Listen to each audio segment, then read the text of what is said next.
Welcome to another episode of Red and Black, where your conservatism is not just the color that you used to.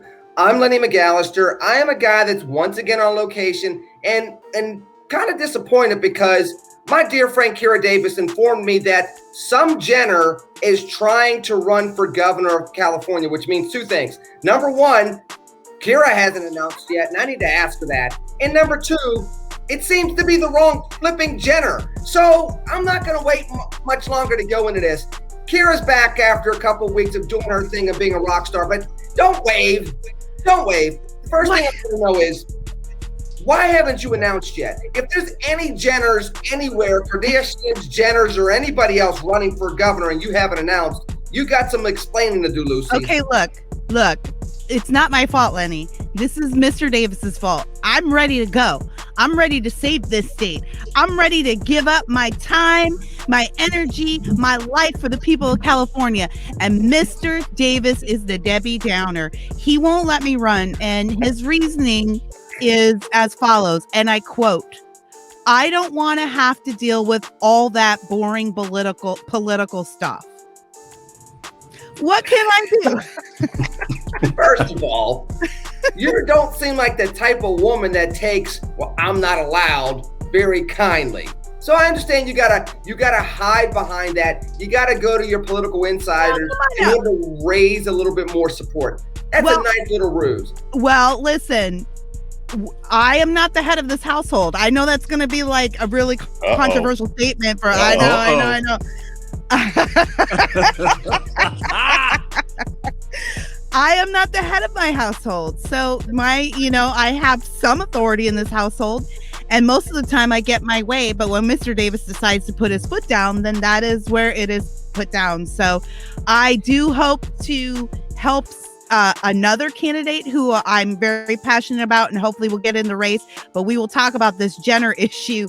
I don't know that it's the right Jenner, but who is the right Jenner, really? Did you say Jenner or gender? Oh, gosh. Wait, does it even matter at this point? We're going to get so canceled. You two are going to like this, guys, so listen to this. Kira, we don't need you to put your foot down in the Davis house. We need you as governor to put your foot down in the state house and get California back in order. Yes, I agree. Somebody call my husband. You like how I did that, don't you? Absolutely. Yeah. Hey, native Californian, Jeff Charles, help me out here. She's close. She wants to do it. She's itching. Help me. I don't think there's enough money in the world to bribe her husband into letting her do this. So I'm not very bullish on this. I think, but whoever Kira supports, that's almost as good. So I'm assuming, with her judgment, it's going to be almost as good as Kira Davis for governor. So it might as well be Kira Davis for governor. There you go. I'll be the shadow government. There you go. The deep state, the deep God. golden I'll state. be The very deep state.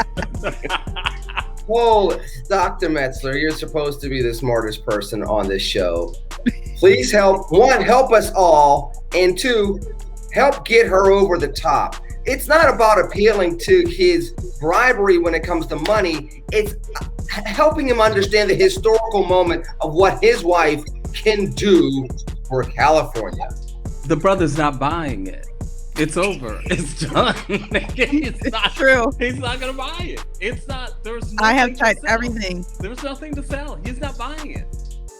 So no, I'm sorry. This dream.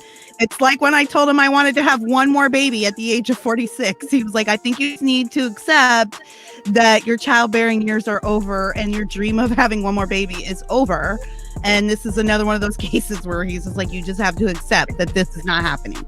No babies, no governor. You could have leveraged that, though. You could have been like, okay, well, since we can't have another kid, you got to let me run for governor. That would have been a smart move. Lenny's getting really worried about where this conversation is going to go. I'm not going to leverage anything. I promise. I'm not that kind of wife. See, I wasn't talking about that kind of leverage. Get your mind out of the gutter, Lenny. All right, get it out of the sewer and get it into the real world. Jeez.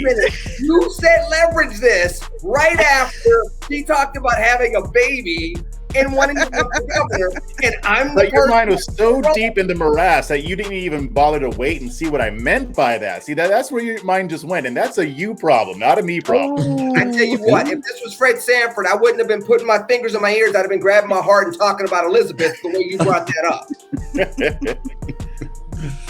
Speaking of people that can't breathe, and I know that's a hard pivot.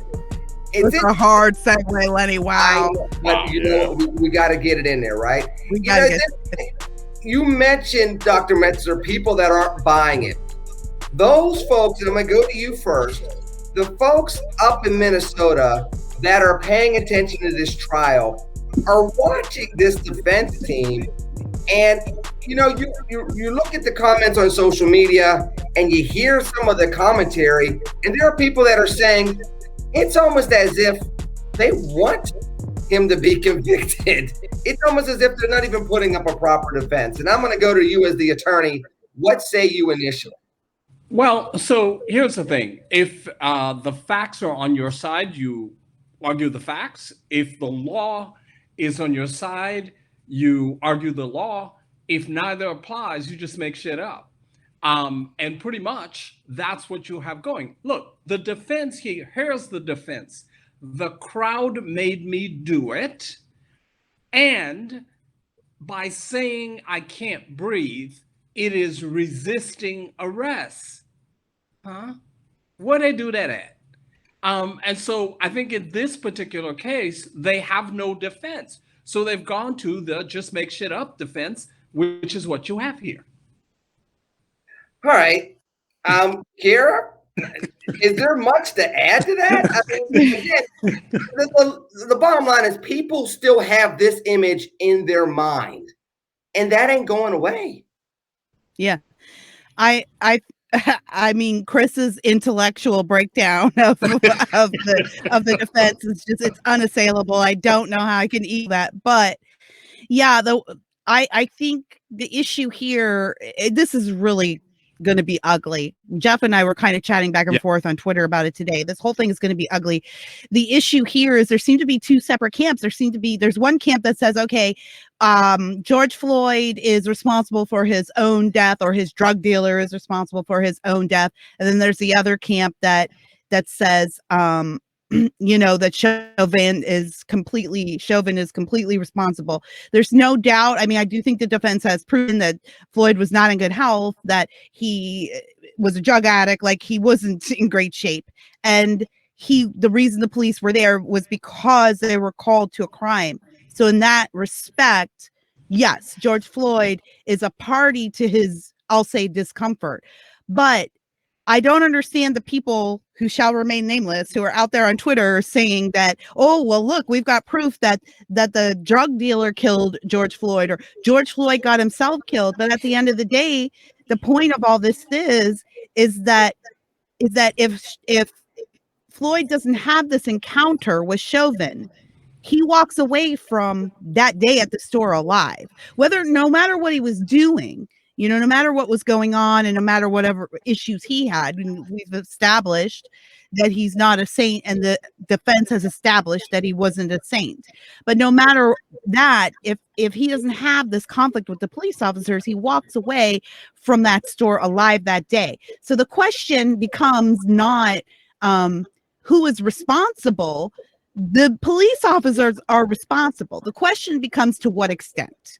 And that is what the defense is trying to prove. I do think that the prosecution has overreached with first and second degree murder. I think that was a bad idea to put those charges on there. Same thing's going to happen that happened with Zimmerman, right? Zimmerman should have got more time, but they overcharged him. If you're going to charge someone with first and second degree murder, you have to prove intent and or motive. That means that you have to prove that Chauvin went to the incident with the intent of killing Mr. Floyd. So that's just legally speaking. And you got to understand what the jury's going to get.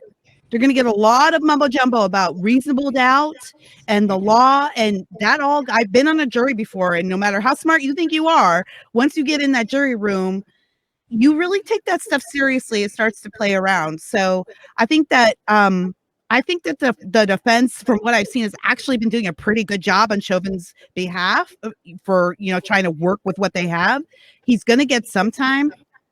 It's it's not going to be first or second degree murder. I don't think. And if it is, it's because the jury will surprise us. So I think we need to brace for some more ugliness. So Jeff, before I go to you, because I want the simple answer on some things from a 30,000-foot view. I want to go back to the guy that graduated from law school and has a law degree on this for just a second, because you broke down some of the Minnesota law previously when we talked about this. Wasn't there a way to prove that there was a line that was crossed eventually, where he eventually did do something that ended up being from manslaughter to intent, when he continued to keep his knee on his neck? Yeah, well, there is, but here's the issue. There are a couple of issues. Number one, I do think that they overcharged. If I were the prosecutor, I would not have overcharged. They've overcharged. So I think that's one. Number two, remember, they are not arguing to 12 people. They just need to convince one person. That's it. They're arguing to one person. That's the issue here. Number three, it's time for the prosecution to move away. It's overkill already with all of these witnesses. And here's the thing that people just don't understand about, how the law works here. So number one, people are saying, well, he was a drug dealer. How come that's admissible in evidence? Because it is. The bad part of that is that Chauvin's entire record, the number of times that he's been charged, all of those kinds of things cannot come into evidence because the law says it is more prejudicial than probative. So that's the design. The issue here is... Well, hold on, isn't that both sides? Even the drug use from the late George Floyd, can't you make the same argument there? And I think that's part of why people are frustrated. They're saying, okay, the drug use can come in, but the amount of times that Chauvin has been disciplined for similar type of activities cannot. Not admissible. Double standard towards that benefits the police once again in the system. Yeah, it's not admissible. The law is very clear on that. That is not admissible. Because if it were admissible, then they would have to call Amy Klobuchar, because Amy Klobuchar was one of the people who, when he has been charged all of these times before, failed to prosecute him.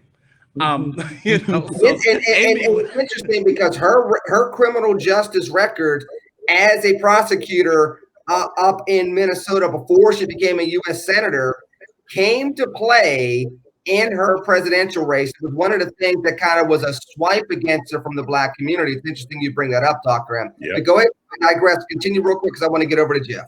Yeah. So look, at the end of the day, yes, he's going to get something. I doubt that it's going to be murder because, as Kara said, what they would have to prove is specific intent, not general intent. He went to work that day with the purpose of murdering Floyd. You can't make that causation. That case can't be made. And so it's not going to be murder. They never should have charged him with murder. It is overcharging that creates a lot of the violence and everything that's going to come after this, whatever the decision is. And Jeff, that's exactly where I was going to go. Number one, have we, and the brilliant analysis and the brilliant insight from Kira and Dr. M, but have we overcomplicated this case, number one? And number two, is there any way to avoid more either, I'm not going to say uprising in the sense of what we saw last summer, but a lot of just anger from the urban community once again, even if it ends up being manslaughter? Is there a way to avoid that? Or are we going to say, okay, Occam's razor is going to apply here. He's going to be charged and go to jail. And B, okay, folks, justice was served. It wasn't the prettiest thing in the world. It wasn't what you feel, but it was what was right. Ergo, do not act out in the streets this summer, this spring. Yeah, I mean, I hope so, but I'm not optimistic. I mean, when Amber Geiger only got 10 years, people were mad about that, but there was no rioting. However, we're in a different time now. And as far as the hold on, thought, Jeff. You're late on that. I said I digress a minute ago. Yeah, You but know, I was I heard you it. can't drink I and talk at heard the same it. time. holy Kris cow. is slipping. He is Slipping. Go ahead, Jeff. But oh crap, I lost my train of thought. Anyway, but Amber Geiger, you're talking about. She only got 10 years. yeah, with People Amber didn't Geiger, riot. but we're in a different time now. And as far as the extra charges, I mean, I know Keith Ellison was involved in that, and here, like I said to Kira earlier today, I put on my tinfoil hat. I think he did it on purpose. I think he wanted him overcharged so that if he does serve time for manslaughter, people will still be angry and there's a chance that riots will still happen. I think the chances go down if he's convicted, but I don't know if they go down enough. And as far as, I mean, because we already know Ellison's okay with riots. I mean, he was photographed with a picture of a book with Antifa on it. So, I mean, he doesn't care about riots, and they want to foment more racial strife. When it comes to the defense, I think, like Kira said, they're doing the best that they can with what they've got. And I know, I mean, Kira didn't want to name them, but I will. I mean, you got Candace Owens, you got Ann Coulter, you got Steven Crowder's dumbass doing that whole George Floyd thing. And it's almost like, I mean, with certain people, you can tell that they want Chauvin to get off. And I'm open about him wanting to be convicted, so I'm not mad at that. Yeah, but I can just see like the lengths that they're going to show that, oh well, Chauvin's innocent because his drug dealer actually killed him. No, nobody buys that, and they didn't even. That's not even what they said in the trial at all. So they're misleading their audiences into believing something that's not true. Now, what I will say is that if he does get convicted, you're not going to see conservatives out in the streets, but they are going to feel like it was unjust. And a lot of that is because of the punditry class. This is on both sides. But I do think I'm thinking that he will get manslaughter. The murder charges, like you guys said, you can't prove it. But I still think that there's a chance he could get off because, like Dr. Metzler just said, the defense only has to convince one person. Right. And that's what's kind of gotten me nervous. I've been watching the trial, not every day, but most days. I watched it earlier today. Prosecution is laying out their case very well. I am concerned about them showing the video too much because I don't want the jury to become desensitized to it. But at the same time, I mean, with the witnesses, it is getting a little heady, but it's still information that is crucial to understanding what happened here. So I think as long as they don't continue to muddy the waters, I think that the jury will have enough to at least give them a manslaughter. I want to say something here, Lenny. I want to say something here because Jeff brought up a really good point, and maybe we need to explore this just for a few minutes for some of our viewers. But why are there people out there who are really rooting for Chauvin to get off? I think there's a lot of people who need to think about that. And I have my theories, right? And they're not necessarily accusatorial. I don't think that you're a racist, but I do think that there are a lot of conservatives who feel invested in the narrative because they're so used to being attacked for racism all the time that just the very accusation of racism anywhere feels like an accusation against them. So in that respect, they personalize this guy and feel like him getting released would be a release for them as well. So I think maybe some of us need to examine why we're so emotionally invested in his proof of innocence. Some people might genuinely believe like, hey, this would be dangerous for police work going further. There's a conversation to be had there for sure. But I do want to stress that it is important when our automatic response is to want to let this guy go or get this guy off the hook, or the same with the Ahmaud Arbery guys. The automatic response, I just think about that. I was going to actually go down this path, and Dr. Metzler, I'm going to let you chime in because I'm going to blame the Californians. So that keeps you out of it, keeps me out of it. But you want to know how long this dynamic has been going on, Kira? It's interesting that you I didn't say I digress. You don't get to just drink just because. Oh, yeah. Okay. He's a free man, Lenny. He is a free man. You can't tell him what to do. You're not the boss of Kris. Wait a minute. Yeah. Nobody's there to put their foot down to tell him not to drink, is there, Kira? You're avoiding a gubernatorial run, but you want to tell him what to do with his drink when it comes to my cue. I digress. Dr. Metzler, there you go. Do you know why we can blame the Californians? This dynamic's been going on for 25 years, Kira. You want to know when the race started getting divided on who to root for in these type of trials and murder trials? Come on. LA riots? Rodney Rodney King. King. Little after that. The OJ Simpson trial. Oh. Well, yeah. Ever since then, the nation on these, especially when you have race and culture and hot button topics that come into play, you see two camps. It might as well be the Super Bowl. And people, but we all know that OJ did it, right? Well, we all know that. Point. How did people celebrate when he got off? And how did much of white America react when he got off? People threw facts out the window with that trial. You're either for or against OJ. And if you look at some of the trials since then, Zimmerman was an example that came up. You see a similar dynamic. Dr. Metzler, it's as if we want to do everything through social media and reality television. And the OJ Simpson trial was like the precursor to everything we're seeing now. And although they're bad replays of it, they're still replays of it. At least I think so. Well, I mean, yeah, but the O.J. Simpson trial lit the match, so to speak. But at that particular point, you didn't have grifting on steroids. No. You also did not have all of these so-called Black conservatives who essentially want to get out there and say all of these things, Candy, because it lines your pockets. You just didn't have that. And this is what you have at this particular point. Look, at the end of the day, they could care less whether he gets off or he gets on. Here's the thing. What do they care about? How much have I spoken about this? And where my money at? I mean, that's at the end of the day, that's what you got. That's what you have. Jeff, what are we going to end up having? Let's say in 8 weeks, the verdict comes down. Where are we going to be as a country moving forward? I don't think we're going to see what we saw last summer, obviously, and I don't think we're going to see the major divisions that we saw in '96 after the O.J. Simpson verdict.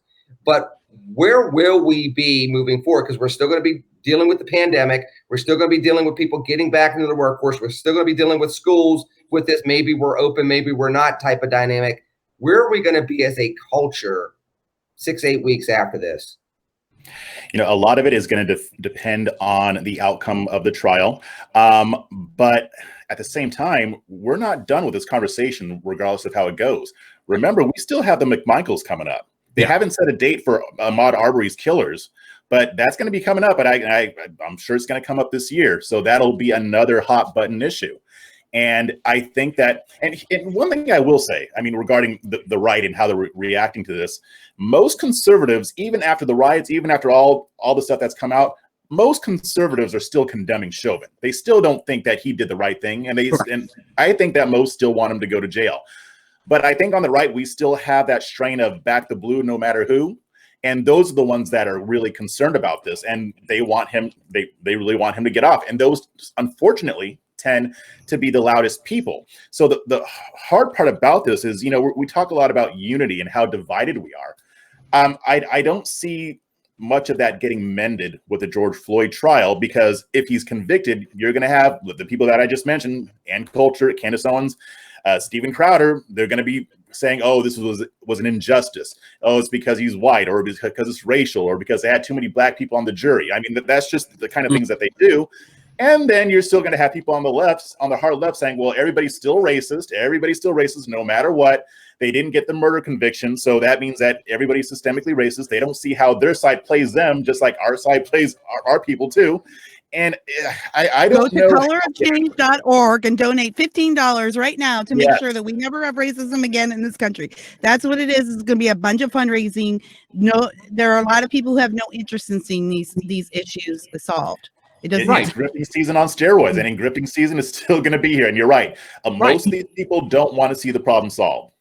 Right. And it's you go to Color of Change. You're going to donate so Rashad can get some more socks to show when he's on TV. You know, that simply, you know, so there's grifting on the left and grifting on the right. They're not concerned about the solving of these issues. We can make a song about that. Grifting on the left, grifting on the right.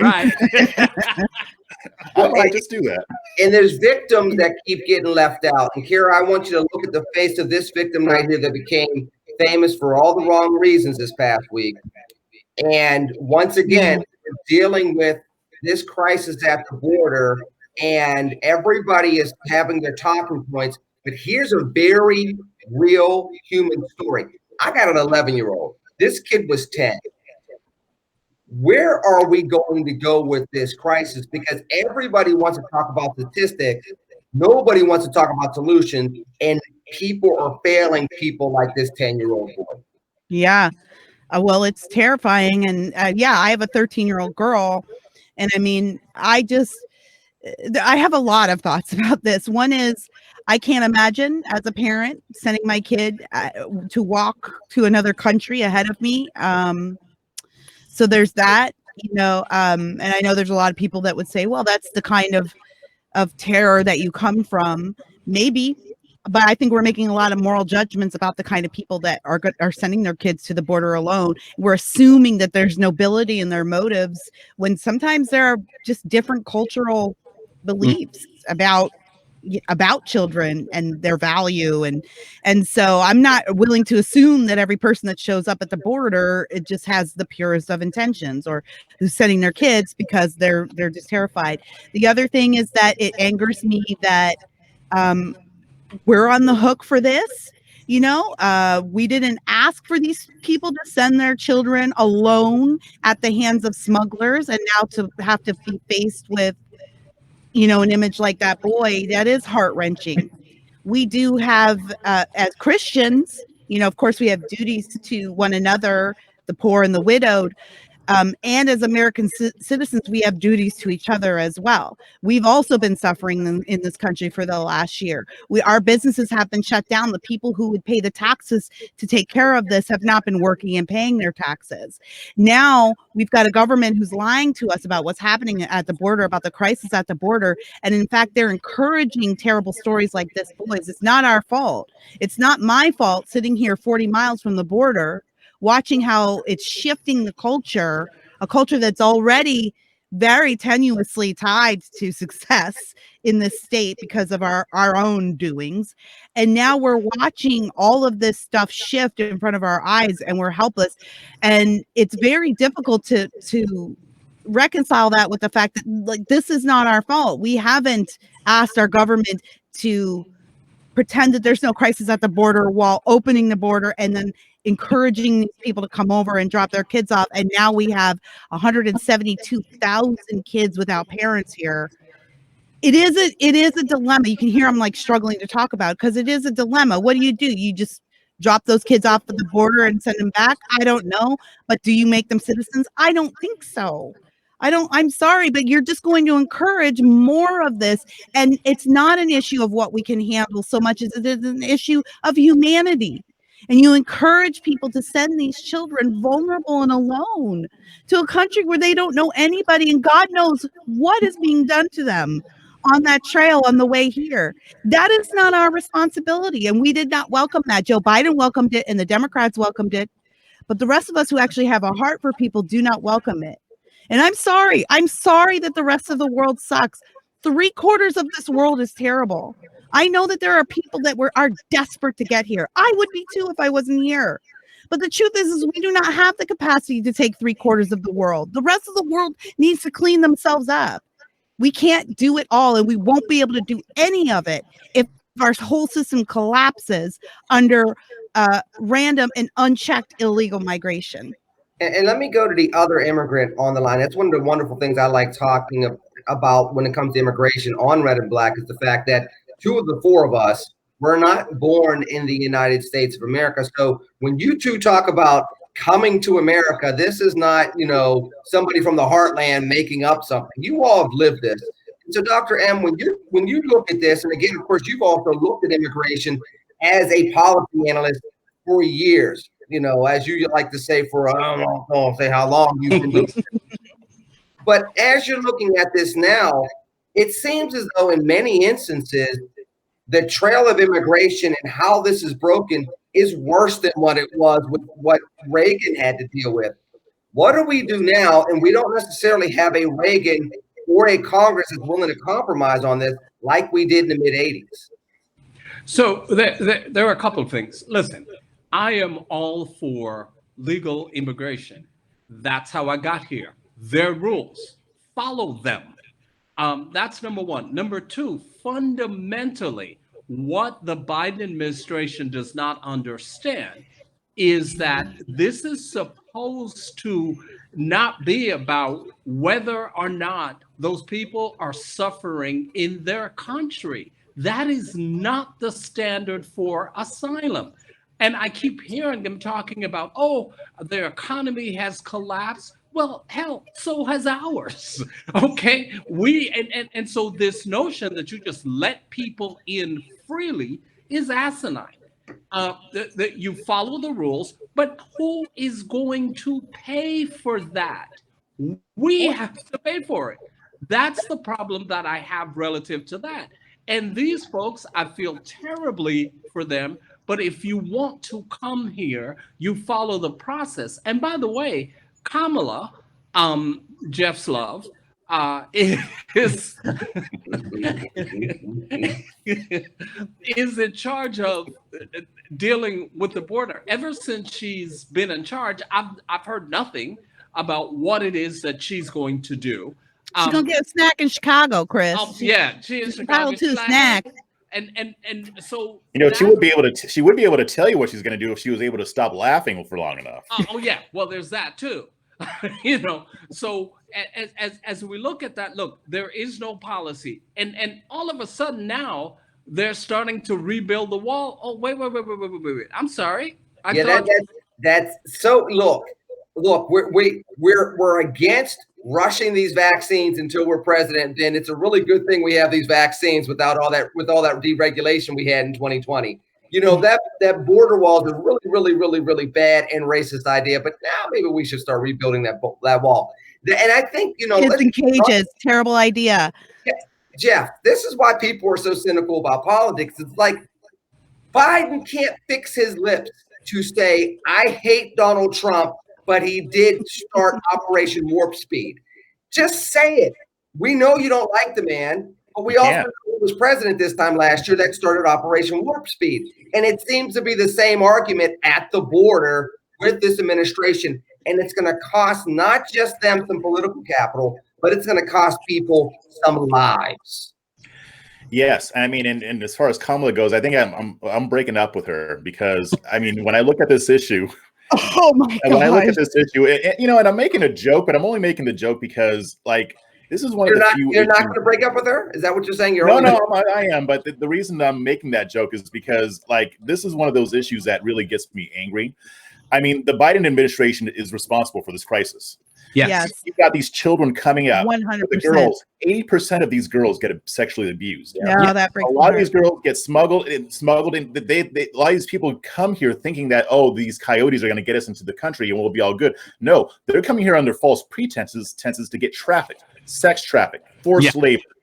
You've got the fact that a lot of them get COVID coming up here. Yeah. And on top of that, the border towns, especially like in Yuma and Arizona and in Gila Bend, their resources are tapped because Border Patrol has to just drop these people off in their towns. A lot of them, they have no place to go, so they get dropped off in these towns. These people don't have enough stuff to take care of them. You've got families with children, and to get to the next available town where there might be shelters, a 30-mile walk. What's going to happen in summer? We know how hot it gets in Arizona in summer. These people are going to die. A lot of them are, and I hate to say that, but it's just reality. It's the reality of the situation that they caused. And to me, it's like, it's one thing. It's like you rescinded all of Trump's policies just because you don't like him, just because Orange Man bad, and your spite is going to kill children. It's going to kill women. It's going to kill adults. And on top of that, even the people who don't get killed, what kind of life are they going to have here? And how can we take care of them? I mean, the thing is, a lot of these people are being dropped off without even being given a date to appear in court. Right. Because they don't care. No. Yeah, this person is being mishandled. And some of this is on purpose, some of this is just incompetence. But I don't see how you live with yourself when you know you created this mess and you're not really trying to do much to stop it. And I bash Republicans on this too, but right now they're not in charge. So my heat is for the Democrats. It's despicable. And Trump actually, and to be fair, Trump led the Republican Congress to solve some of this. I mean, illegal crossings went down hugely under Trump. There is something to be said for the incentive that administrations give migrants. This is not a game. They're playing games with our lives. They're playing games with those people's lives. I mean, this is not a game. I loved what you said, Jeff, about how, if your spite is keeping you from seeing the damage that this whole thing is doing. We cannot take everybody. We cannot take 172,000 children a month in this country. We can't do this. That will collapse us within a year. Absolutely not. We cannot accommodate. And now you're dropping these people off in the middle of towns where American citizens live and don't have their own resources, where the government has abandoned them. They're not allowed to have their businesses open. They can't even serve these people. By the way, in San Diego, they've commandeered the convention center for illegal immigrants crossing the border, and they're sending them teachers, and they're sending them to school every day. My kids still can't go to school, and I live here, and I pay taxes. And I'm not allowed to walk around without a mask on. And all these people can do whatever they want, get educated, get food, get water, have social events, have daycare events. And it's infuriating top to bottom, not just about what I'm missing out on and how this is affecting my kids, which, by the way, is not selfish. That is a valid argument. I am a citizen of this country, and I have the right to avail myself of the services I pay for. And yet I get looked at, people spit in my face, figuratively speaking, because I'm saying, hey, maybe we should focus on getting our folks back to work first, getting our kids back to school first, getting COVID control in our communities first before we start worrying about these other people. This is a mess. And the Democrats, I believe, are already polling this for 2022. That's why that wall is starting to get built, because it's not polling good. 2022 is going to be a bloodbath in the Congress. Well, two things real quick. Number one, I can think of a platform where you can really take that type of messaging and do something with it. You can't talk about immigration in California. That's no go. Third rail. I said I knew a platform. I was talking about red and black. What the heck were you talking about? Number two, yeah, exactly. And number two, we're not talking about the little story that's been running under the radar, which is two dudes from Yemen got caught at the border. Everybody, and it says something about the type of people we are that we're talking about this, Dr. M, from a humanitarian perspective, and then maybe shifting into an economic perspective. This is still a national security issue. You want to figure out a way to have a biological weapon come into the country and wipe out a major city. It's not like San Diego, Los Angeles, San Antonio, Dallas, Houston are not in border states. I haven't even mentioned New Orleans. Right. Or I haven't mentioned yes, Phoenix. Yeah. The bottom line is this is still a national security issue as well. Well, I'd like to point out before you start. Yeah. I want to point out too that the administration scrubbed that Yemeni story. Yes. From Border Patrol website. They scrubbed it. It's gone. Mm-hmm. They won't let you see it. Yeah. And look, at the end of the day, it is a national security issue. Here's the other thing. Close the damn border already. Enough. But they're not going to close the border. What they're going to do is they're messaging nonsense. This whole conversation about humanity, the humanity issue is the humanity issue in the United States of America, where we live, where we pay taxes, where we have families. Look, if you want to get into this country, fine. Follow the damn rules. Otherwise, stay where you are. And I'm sorry. But in light of that, though, I want to bring this up. I mean, because there's a friend of mine, and I'm actually going to be doing an interview with him probably this next week. But we look at how our immigration system works, even the legal way, it has horrible issues. So this guy and his wife is from the Dominican Republic. And a couple of years ago, they went down to visit family, and they had their two kids. And then they came back and left their kids there to spend time with family. But then their kids can't come back because of some weird loophole in our immigration laws. I don't know all the details yet, but I'm going to be talking to him about it. It has been 2 years since this woman and her husband, well, actually it's her husband that I know, 2 years since they have seen their kids. they've been able They to use need Zoom to and stuff go like to that. Mexico, fly to Guadalajara, and That's walk what, up that's through what he was the saying. border, They might walk them in. yeah, And she might as well come here illegally. I'm Yeah, well but- aware of this, and I know Kris is too. I'm Canadian. My dad's American. My husband's American. My children are American, and it still took me $10,000 and 10 years to get my citizenship here. So I'm well aware that we have reform. We need reform, and I'm all for immigration reform. But it's on the red tape angle, not that everyone just walk in. Do you want exactly. to hear? And the fact that we're just having all these kids and people come in, but these two kids whose Yeah. mother came here legally, they can't come into the country for 2 years because of whatever stupid law that people came up with. It's obscene. Yeah, but the thing about it is, when Reagan had here's where this all started. This all started after Reagan and Democrats starting to get control, because here's what they did. There used to be this requirement that you have to sign a document that says, I'm going to come into the country. I am not going to be a burden on the country. If I am immediately deported, no hearings, period. As Democrats got control of the system, they have increasingly perverted that. We had to leave the country in St. Thomas for a day every year, and then get back in before we could get a green card and then citizenship, even though my dad is a citizen of the United States. Those were the rules, because that's when you actually controlled immigration. But you had Carter, you had all of these folks who got in office and started relaxing those regulations. You know what's amazing to me, and I need to say this, and that you want to hear a whole bunch of Democrats scream watching Red and Black right now? Before I pivot to the next topic, all of the frustration that you three have voiced, and all the people are voicing in the chat room, and all the people are voicing on social media, do you know what all that frustration led to? It led to Donald Trump becoming president. Right. And it's as if they can't stand Trump. This is exactly how they got Trump. And it hasn't even been a full 100 days or so. Oh my gosh, I know. Same mistake. And then when they get somebody in 2024 that they quote unquote can't stand and they're going to move out of the country, they're going to wonder why. The very arguments that were made are why he had the platform he had in 2015.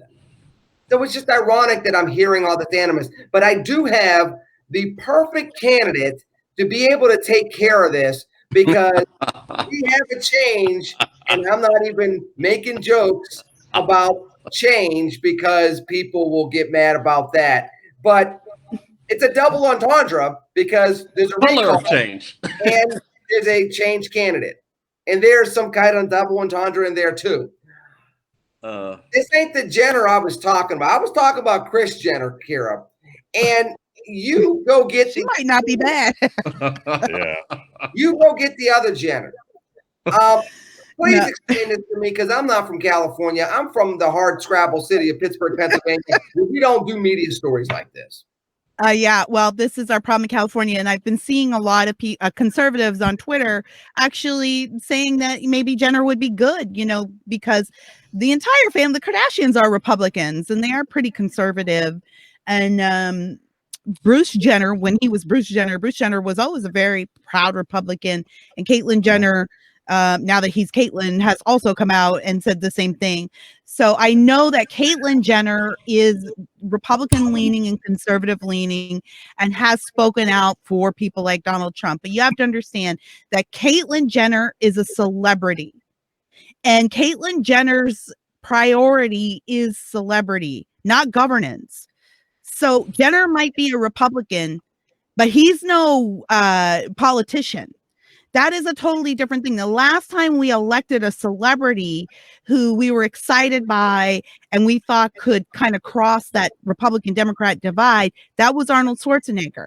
And we voted, I wasn't a Californian then, but pretty close to that. But we voted for him because he he said the right words, right? Because he's an actor. He knows how to read the right words. He said the right words, and he claimed to be a Republican, and he was somebody that everyone enjoyed.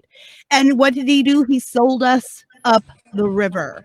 The reason why we are in this mess is because of Arnold Schwarzenegger. He made California a one-party rule state. He changed the primary system to the jungle primary, which has basically ensured that no Republican will ever win major office in California again, or it'll be a huge uphill battle. That's Arnold Schwarzenegger's fault, because he got in there and he didn't act like a Republican. He acted like a Kennedy and a celebrity, and Jenner's going to be the same way.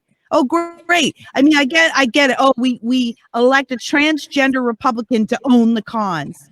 It's to own the libs. It's not going to work the way you think it is. Jenner is only interested in both publicity. And so if it's bad publicity or good publicity, Jenner's going to rule according to that, not according to any principles. Well, if that's so the case, I get that this is funny to think about, but no, this is not a serious candidate. We're not seriously considering this person. Well, here's the thing. I mean, on the right, a lot of times we're not serious about electing serious candidates. So if this was a time if there was a time that somebody like Caitlyn Jenner was going to be elected by Republicans to be supported, it is now, because we're all about that performance art. We're all about that performative politics. We're all about that celebrity. So I mean, I could see it happening.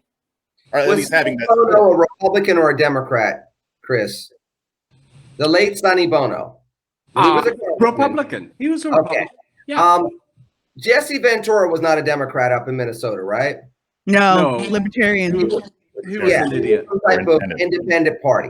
Yeah. And so I'm bringing up just a couple of celebrities that I can think of that, just off the top of my head, that, just did their thing, picked a party. Because let's be honest, when you're at this level of celebrity, Jeff, you're just picking a party. I mean, 1951, was Dwight D. Eisenhower a Republican or a Democrat? Do you know the answer to that question? Yeah, no. He's a Republican. No, he was not either one. Both parties were trying to recruit him to be their party's nominee. Oh, you mean? Oh, okay. I thought you meant when he was in office. Yeah, okay. In 51. That's why it was a trick question. Pay attention to Professor McAllister asking questions. I was trying to trick us, Lenny. I got much up my sleeve, but I had that one. 1951, he was a celebrity. He didn't have to pick a party.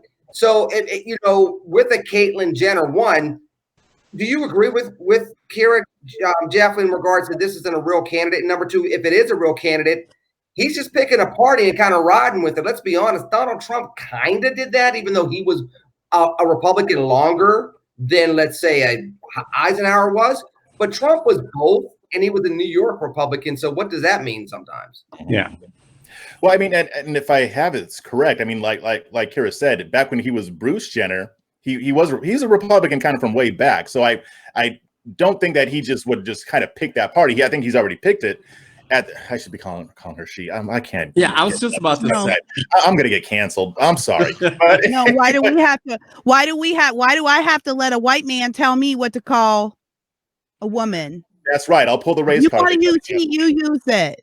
Yeah. Do it. Use whatever pronoun you want. Here it comes. I think now she's just setting all the rules. Now I see. I'm drawing lines. I'm sick of all this. I'm not playing any more games. I'm tired.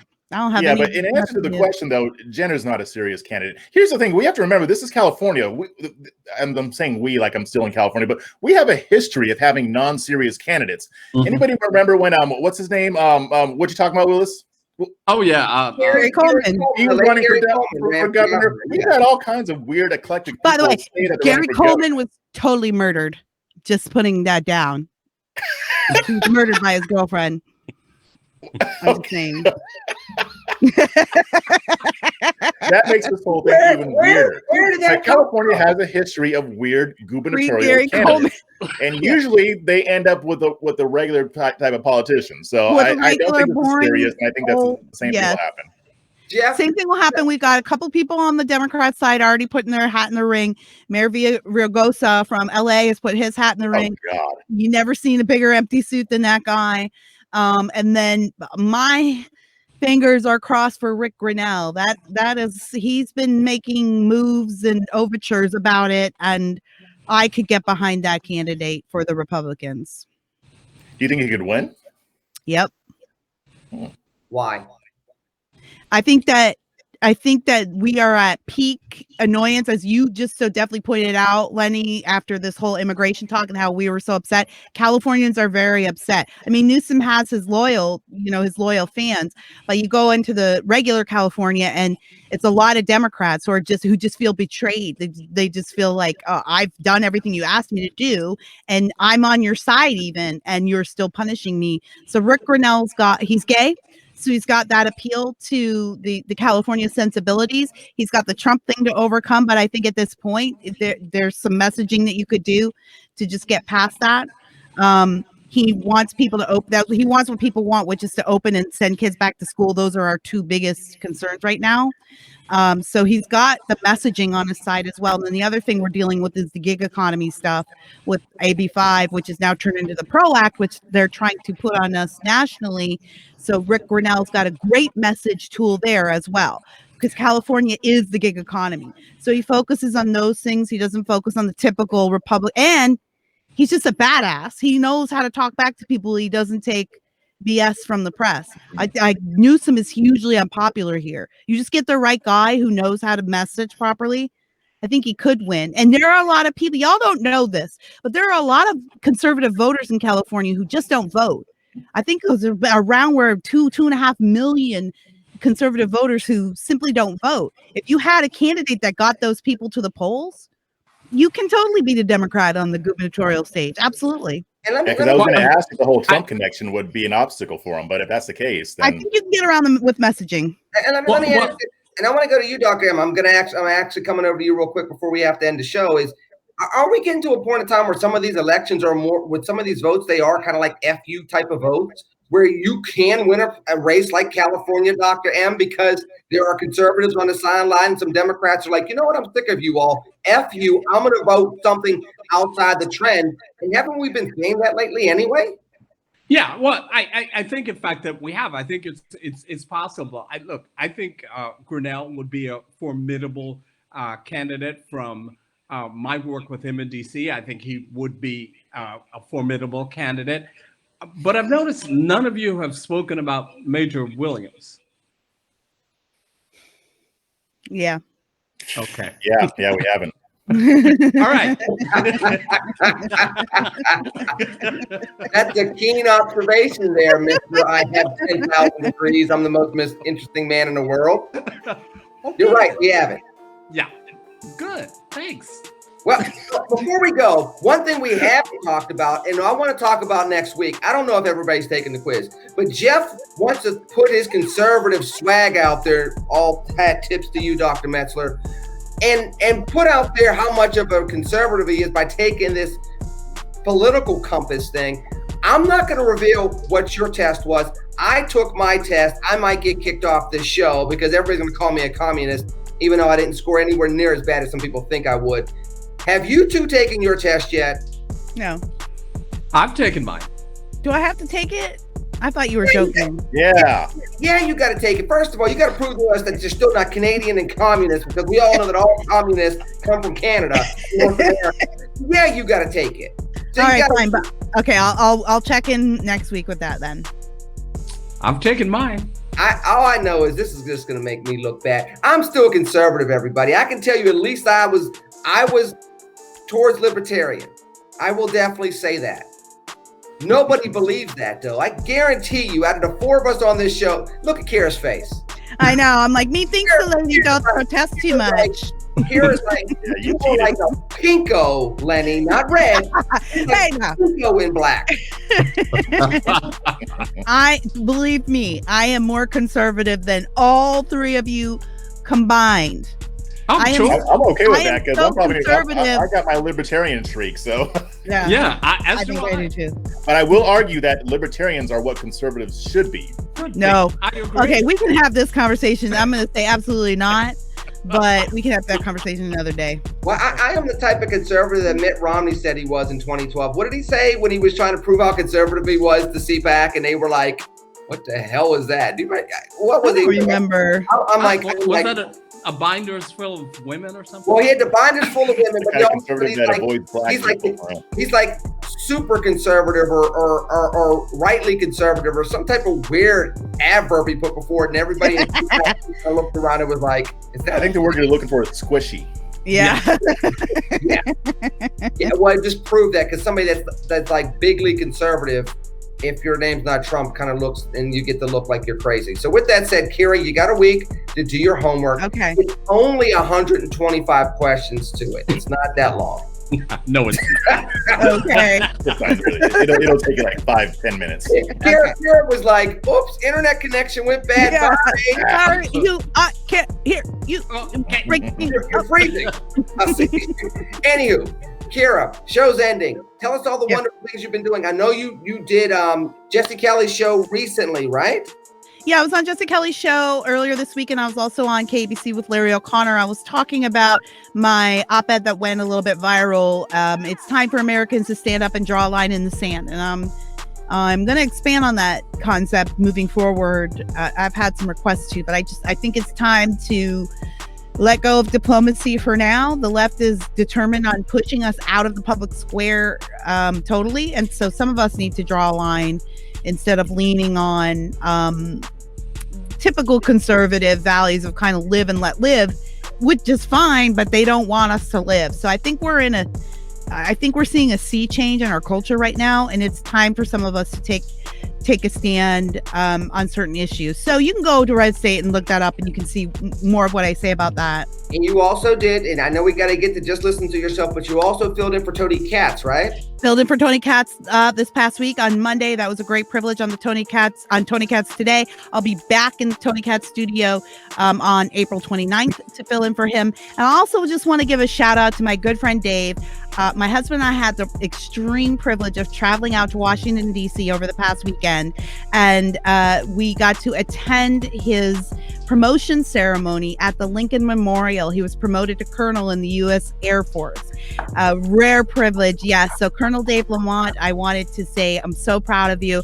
What an honor that the ceremony was right there at the memorial in the middle of all the tourists, and we had the flags and we had the generals, and it was beautiful. And I had the honor of delivering the invocation Nice. For Dave. And so it was just like to be there on the mall, like looking straight down at the monument across the mall with the flags waving and all of my closest friends. Like, it was a moment I'll never forget. Like the rare honors. Two things. Number one, and then we got to get the other two so we can go. Number one, you thought I didn't pay attention to your career. I threw out that Tony Katz that kind of lit your eyes up. You're like, see, I do my homework. I pay attention to you. Number two, you were on that mall, and it made you say, this is a great day to be a Canadian, didn't it? It made me say, God bless America. God bless Colonel David Lamont, and God bless America too.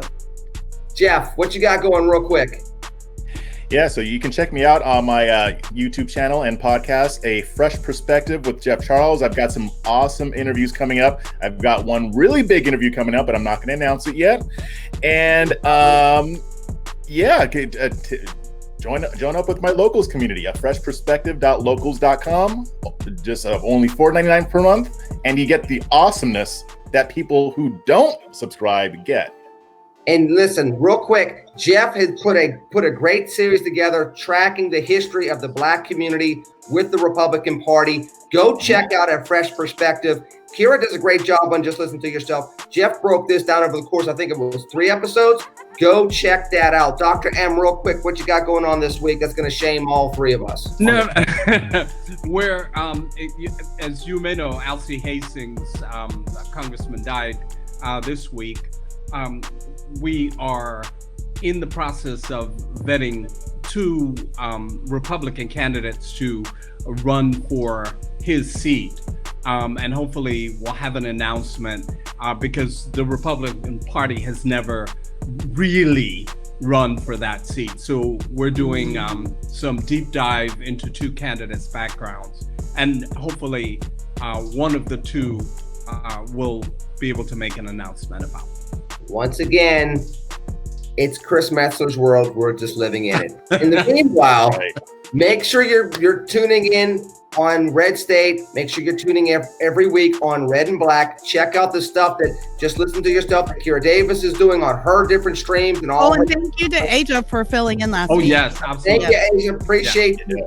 Love you. Keep up the good work you're doing. Check out Jeff with a fresh perspective. Continue to follow Dr. Metzler and tell your friends and your family to subscribe to Red and Black. In the meanwhile, have a wonderful week. We'll catch you next week. We're going to check out those quiz results from Kira as well. And we get to see who's the real red conservative here on Red and Black. TCNGB. Take care and God bless. Take care. Peace.